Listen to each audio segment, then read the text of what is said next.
Mga nai. Kain ka na din. Kuya, pengi ako. Oh, Shirley, ubusin mo tong ibibigay ko ha. Kailangan mo to. Maghapon, hanggang tanghali ka sa klase. Kailangan, kainin mo to ha. Oo na.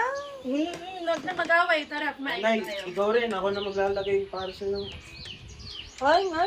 Sarap ng ulam ah. Cornish lang yan. Kain na anak. Uy, anong oras na? 8 o'clock na. Di ba kayo malilit yan? Tara na, kuya. Shirley, tara na! Sige na. Bitbitan ko na tong gamit mo. Mag-ingat kayong dalawa.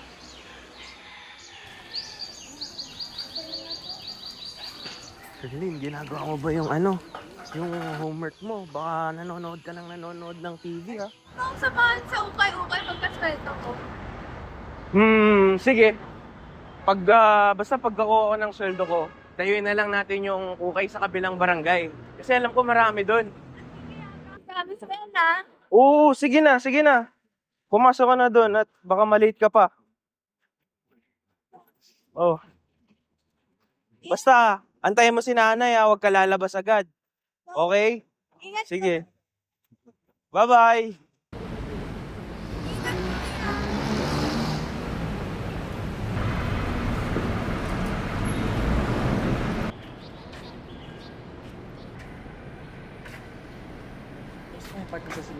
Di ba? Ikaw. Hindi ko kami hapon. Papangko kasi. Kami exam. Uy! Kian! Ba't late ka na naman? Di ko alam, kanina pa kasi kumakain. Tapos mo na yung simula ba? Tapos mo na yung simula? Di pa ako kumakain.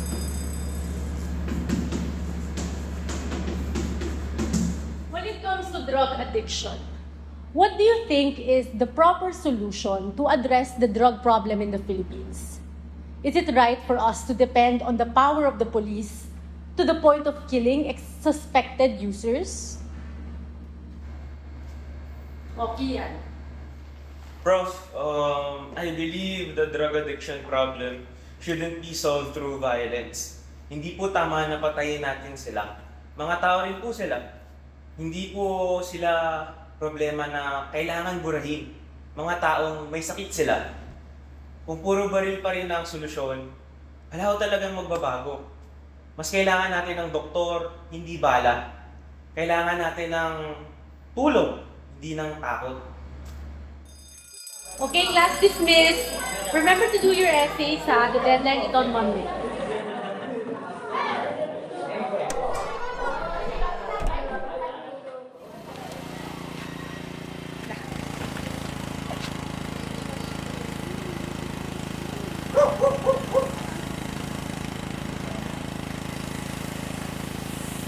Year.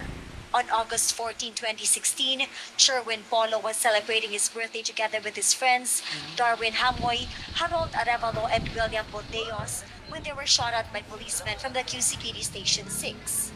Killed in the incident were Polo, 17-year-old Hamoy, 16-year-old Bordeos, and a certain Rambo. Pabisaw. Arevalo was the lone survivor in the shooting, but after being discharged from the hospital Naku, and araw-araw posting na lang bail yung to namamatay sa provisional bangka. liberty, he was Kaya kayong never dalawa ni seen Shirley, again. mag-ingat muna kayo.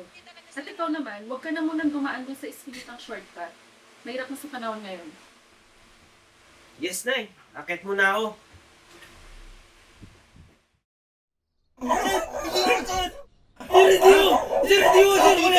Sir, wala! Hindi ako nag-droga, sir!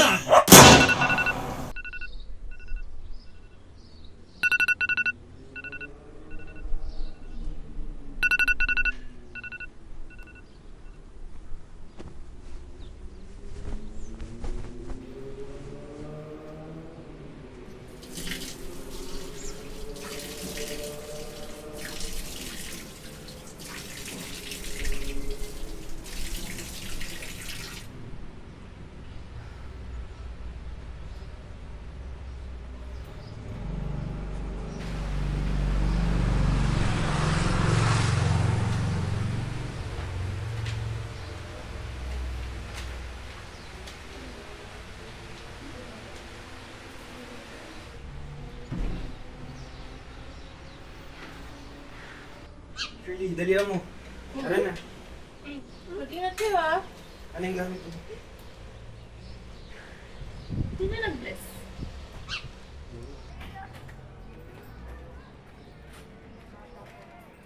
Kuya, di ba sweldo mo ngayon? Pangako mo sa akin, ha? Oo na. Sige na, mamaya. Antayin mo ako sa bahay, ah. Oh, ito na ulit yung bag mo.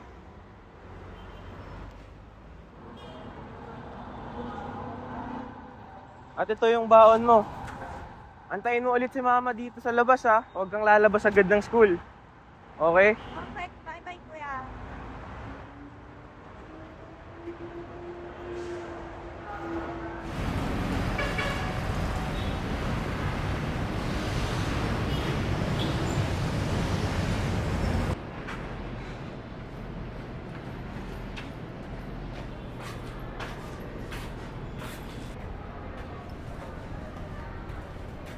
May balita ko nanalo ko sa basketball nung nakaraan ah. Siyempre ako pa. Akala ko hirap nung nakalaban mo. Ikaw, sa volleyball. Uy, Kian! Kian, sir. Okay ka lang ba? Uy. Bakit nakaka-addict ang mga droga? So drugs are addictive because they cause powerful surges of the neurotransmitter dopamine.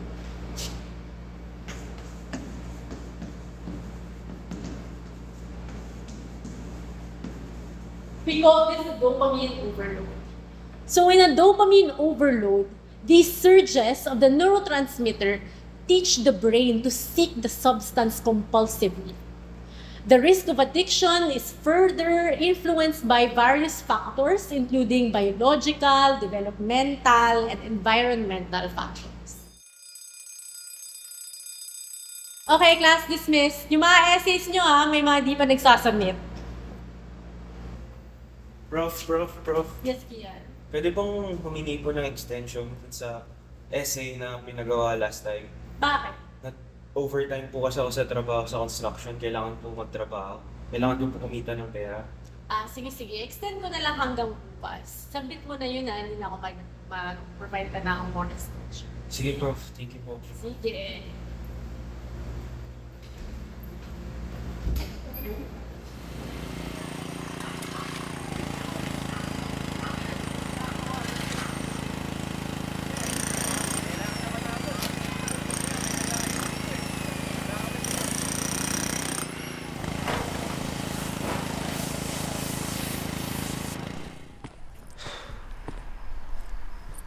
Pagod ako ngayon.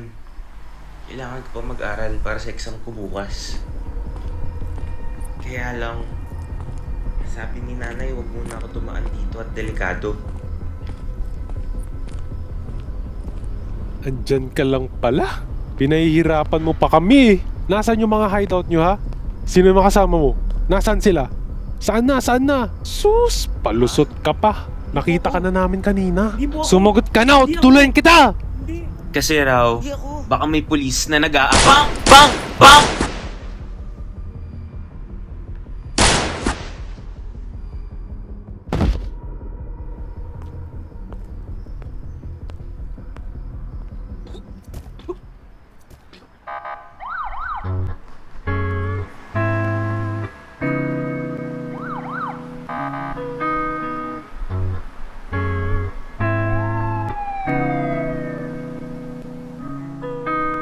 Kailan ba ang huli na nakatulog ng maimbing? Nasaan na ba ang mag-ama ko? Anong oras darating? Di masisisi kung bakit ako'y napapraning. Pagkat basa pa ng mga dugo ang karating na dingding. Mistula ang ginawang pintura ng mga mamang nakaitim. Ayos. Mga batang nakapiling. O Diyos ko, wag naman sana. Hiling ko yung dinggin na wag tumunog mga tingga sa eskinitang madilim. O mag-iingat ka palagi sa eskinitang madilim. Baka ikaw sunod mayari sa eskinitang madilim. Marami ng mga natenga sa eskinitang madilim. Huwag kalimutan mga storya sa eskinitang madilim. Dapat lang na lagi natin ito tatandaan. Kahit pa ilang dekada ang magsidaan. Huwag mo ititiko mga labi sabihin. Mga nangyari testigo ka ng ating nakaraan. Mga boses natin pawala na pawala. Mga biktima ay pabata na pabata. Sitwasyon natin ay palala na palala. Ingay natin sa iba magsisilbi na babala. Eskinitang madilim. Sa tingga pati dugo. Ikaw primaryan sa larin. Eskinitang madilim. dilim. Sa buhay ikaw ay sakiam. Presidential campaign, he campaigned on a promise, a pledge to implement the common plan to kill alleged criminals nationwide if elected. I will eradicate corruption, criminality, and drugs.